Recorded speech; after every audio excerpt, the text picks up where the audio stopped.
About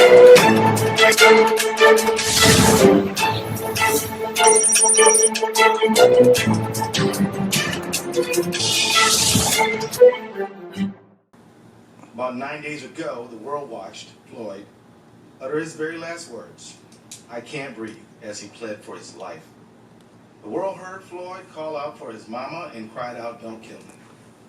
Just 2 days ago, when I became the lead prosecutor in the murder of Mr. Floyd, I asked for time to thoroughly review all the evidence in the case. And we looked at the evidence that's available, and the investigation is ongoing at this time. I also said that I know it's asking a lot of people to give us time, particularly people who have suffered for decades and centuries of injustice, to be patient. And yet, we did get that time. And together, a very strong, experienced team, which included County Attorney Mike Freeman, his team, and my team, we reviewed the evidence together with the BCA, and we have something to announce today. Before I announce it, I want to say thank you for the patience of the people who they've shown me and our entire team in pursuit of justice, and I'm here to make these announcements right now. First, today, I filed an amended complaint that charges former Minneapolis police officer Derek Chauvin with murder in the second degree for the death of George Floyd. I believe the evidence available to us now supports the stronger charge of second-degree murder. We've consulted with each other, and we agree. Second, today, arrest warrants were issued for former Minneapolis police officers J.A. King, Thomas Lane, and Tu Tao. Finally, I'd like to announce that today, Hennepin County Attorney Michael Freeman and I filed a complaint that charges police officer King, Lane, and Tao with aiding and abetting murder in the second degree, a felony offense. I strongly believe that these developments are in the interest of justice for Mr. Floyd, his family, our community, and our state. I'm the lead prosecutor in this case. I'll be speaking and addressing the public, but this is absolutely a team effort. We are working together on this case with only one goal: justice for George Floyd. I want to thank first Mr. Hennepin County Attorney Mike Freeman, who has been a true partner in this matter at every step of the way. His experience and insight have been invaluable and will continue to be counted on by the team.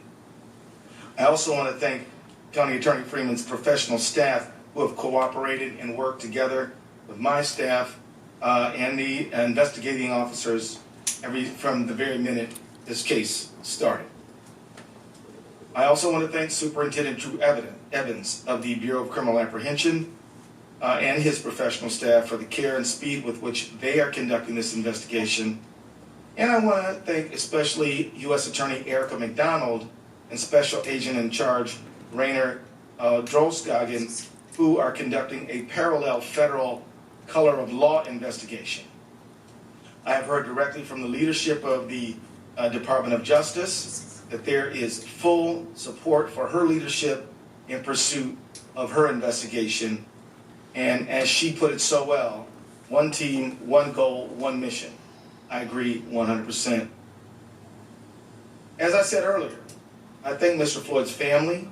I think, and I can speak for Mr.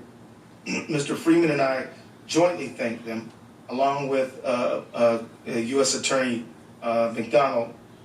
We thank the community for their patience in allowing us the time and space we need over these days to lay these charges. As it is so hard to do, I now ask for continued patience. This case continues to be under investigation. We will not be able to say very much publicly about the investigation, except that we encourage anyone who believes that they have evidence in this case to come forward and to be cooperative with the investigation. As we develop the case for prosecution, which will also not be able, we will not be able to say very much publicly about it, because our job is to seek justice and to obtain a conviction, not to make statements in the press, but to do our talking in court.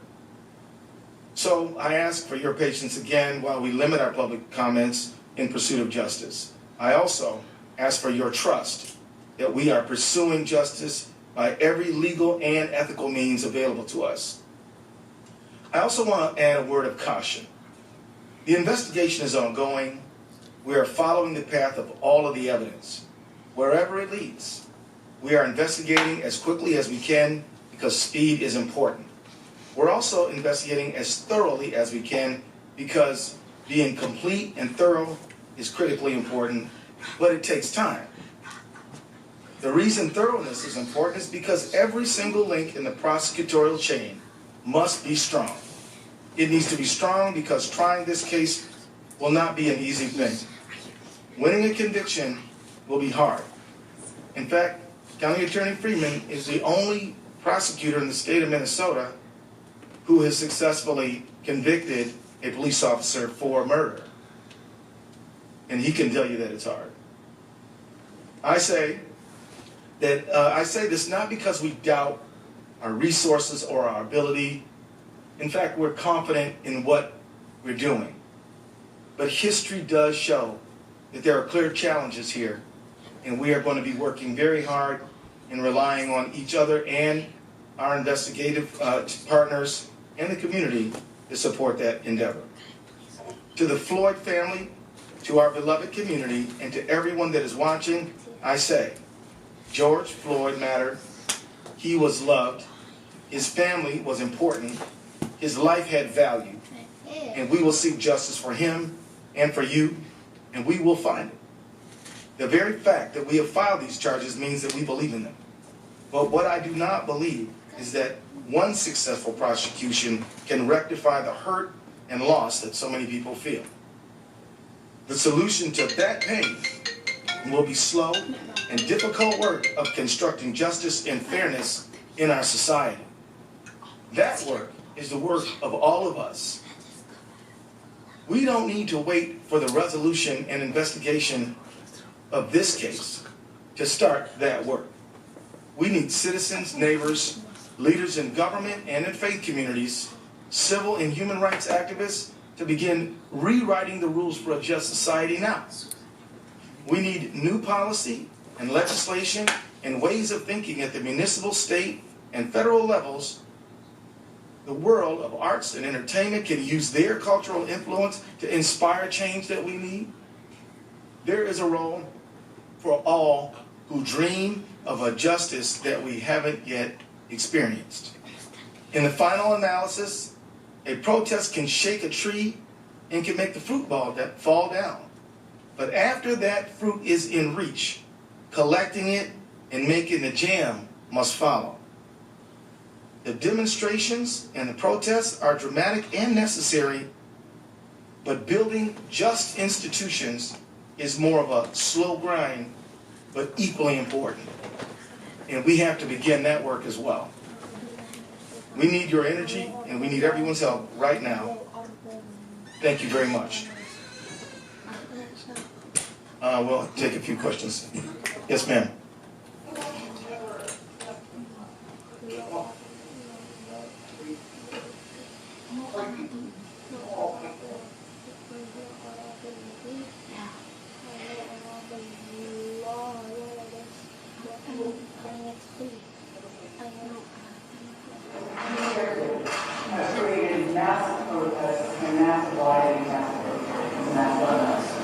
We believe we have a duty to charge the charges that fit the facts in this case. We know we have done so.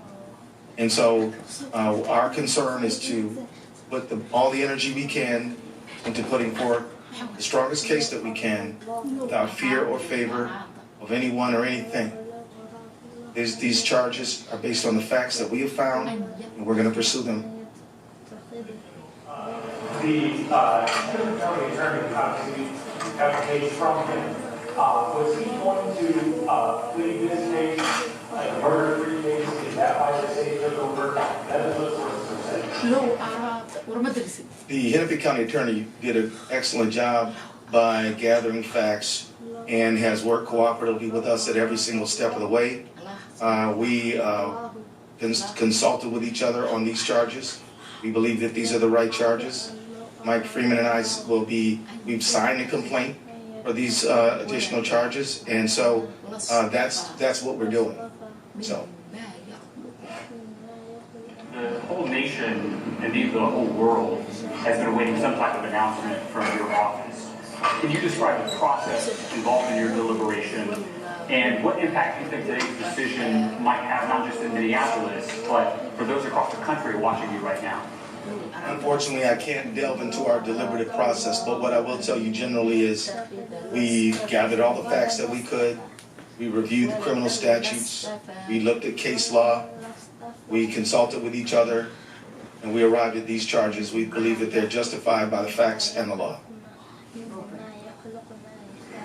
What does this impact have on this decision? The pursuit of justice is always good and right. And I want to signal to them that we hope that they continue to raise the cause of justice, but do it in a peaceful manner. It is their right to express themselves.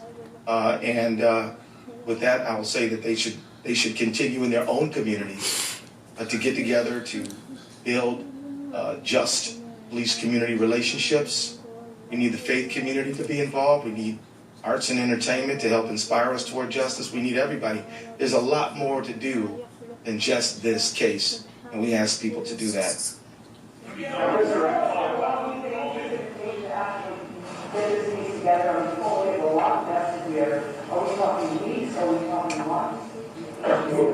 I want to thank you for asking that question, because part of my comments were to help set expectations in a realistic light. In order to be thorough, this is going to take months. And I don't know how many, but it is better to make sure that we have a solid case, fully investigated, researched before we go to trial, than to rush it. And so it will take a while, and I can't set a deadline on that. Way in the back. Sorry, Your Honor. Mr. Executive, the Floyd family had asked for a first-degree murder charge as well as their attorney. You decided to charge second-degree unintentional murder while committing a felony. Can you explain what that charge means, unintentional murder versus second-degree intentional murder, please? Well, according to Minnesota law, you have to have premeditation and deliberation to charge first-degree murder. Second-degree murder, you have to intend for death to be the result. For second-degree felony murder, you have to intend the felony and then death be the result without necessarily having it be the intent. So that's the state of the law. The felony would be we would contend that George Floyd was assaulted, and so that would be the underlying felony. Accept any plea deals in this, or do you expect all four to go to trial? And secondly, when will the body camera footage be released? I really don't have any idea of what plea negotiations or anything like that. That's simply way too early to begin that conversation. At this point, we are preparing to try this case. If something else happens along the way, we'll see. But at this point, we don't have any plans in that direction. That is something that I don't have anything to report right now. At this time, we're focused on investigating the case. And so I think at this time, I will consult with the BCA and other partners on the case, and we'll come to a conclusion about that. Again, we believe in transparency, but we also believe in a thorough investigation, most importantly. The three officers been taken into custody? I'll allow Mr. Drew Evans to address that issue. Yeah. Good afternoon. My name is Drew Evans. I'm the superintendent of the Minnesota Bureau of Criminal Apprehension. We are in the process of taking the officers into custody. I can report that one is in custody now, and the other two we are in the process of taking into custody and expect them to be this afternoon. Providing any statements to your investigators, which happened after I will, as the Attorney General said, we can't speak about all the details of the case other than what's really in the complaint at this time. I will tell you with any investigation, as I've told you all from the very beginning, we have teams of investigators from the BCA jointly investigating this with the FBI, trying to obtain all information. In this case, I will tell you that is a regular course of all of our investigations to attempt interviews with all of the officers. We have interviewed numerous individuals in this case, and additional information will be provided as we move forward. Attorney General, the folks you need to do this, or you'll be seeking some sort of outside counsel or professional counsel that you're authorized to do under the law? At this time, I believe we have the team to complete this work. I would like to just introduce David Voigt as well. He is a deputy at the Attorney General's office. He heads the criminal division, and he has the lawyers to get this done. And also we have some experienced lawyers at the Hennepin County Attorney's Office. We're working on this thing together. In terms of the timing of this decision, I know the Floyd family was hoping to be able to have more information on these charges before the memorial tomorrow. How much does that factor in your decision relative to the protests within calling for these across the country as well during that? You know, I can say that I did not allow public pressure to impact our decision-making process. I was prepared to withstand whatever calls came.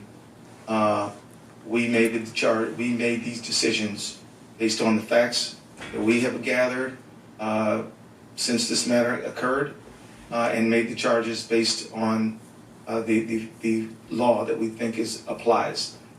So that's my answer. Yeah.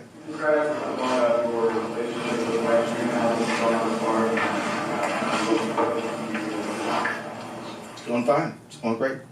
I spent a lot of time in Hennepin County when I was a trial lawyer myself, and I know all the lawyers there. Respect them all, admire them all, and we're going on fine. Can I introduce you? Okay. Andy Lefevre, he represents Hennepin County Attorney's Office, his first deputy at for Mike Freeman. Right.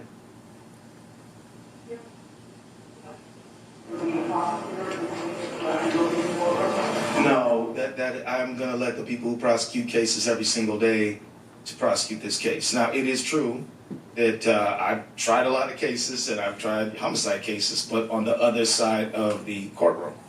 The people who know how to prosecute, I'm going to let them do that work.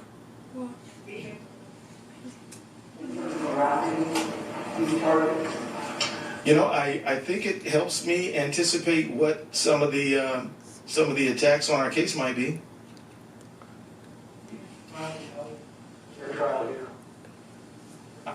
I see no reason why we can't get a fair trial here. With the charges that were just filed, my math is correct.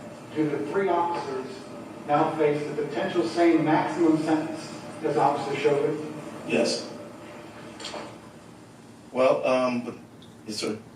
I apologize if you've addressed this before, but does your involvement in this case now put you on the sidelines in terms of the legislative process and working for police reform legislation? No.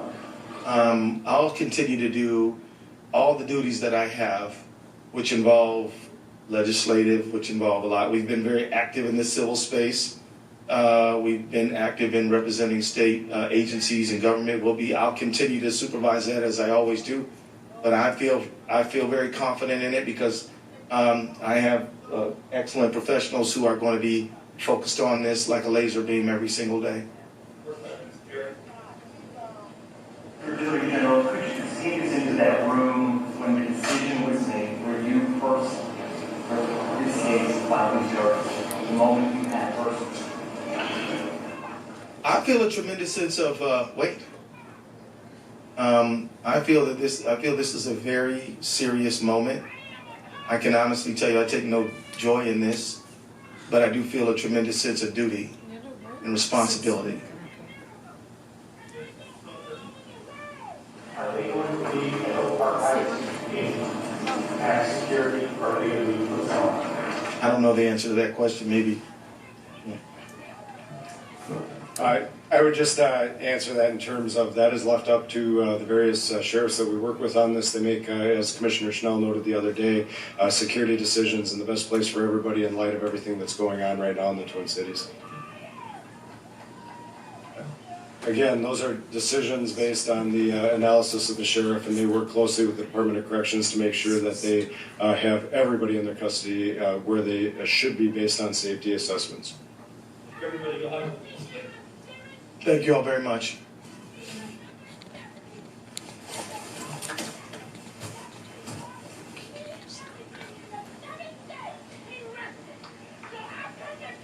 I will say to them that I pledge and I promise to hold everyone accountable for the behavior that we can prove in a court